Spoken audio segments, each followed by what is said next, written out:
আমরা এমন একটি টয় নিয়ে হাজির হলাম। এটা আপনি বারবার ব্যাটারি কিনতে হবে না। এই ব্যাটারি চার্জ দেওয়ার একটা ডিভাইস থাকবে। ব্যাটারি চার্জ দিবেন আর ইউজ করবেন, মানে টাকা বারবার খরচ করার কোনো দরকার নেই। আর এই পুতুলের বিশেষত্ব হলো এটা আপনার নিজে নিজে ডান্স করবে, বাচ্চাদেরকে আনন্দ দেবে। আশা করি আমরা যারা মানে প্রাপ্তবয়স্ক তারাও এটা আনন্দ কিছুক্ষণ ক্ষণিকের জন্য এটা ব্যবহার করতে পারেন। দেখেন,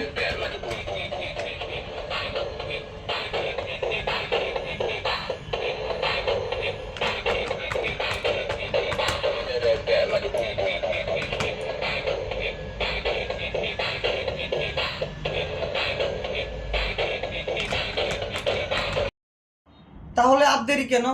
আজই আমাদের সাথে যোগাযোগ করুন। আমাদের ডিসক্রিপশনে নাম্বার দেওয়া থাকবে এবং অর্ডার নাও ক্লিক করে আজই অর্ডার করুন। ধন্যবাদ।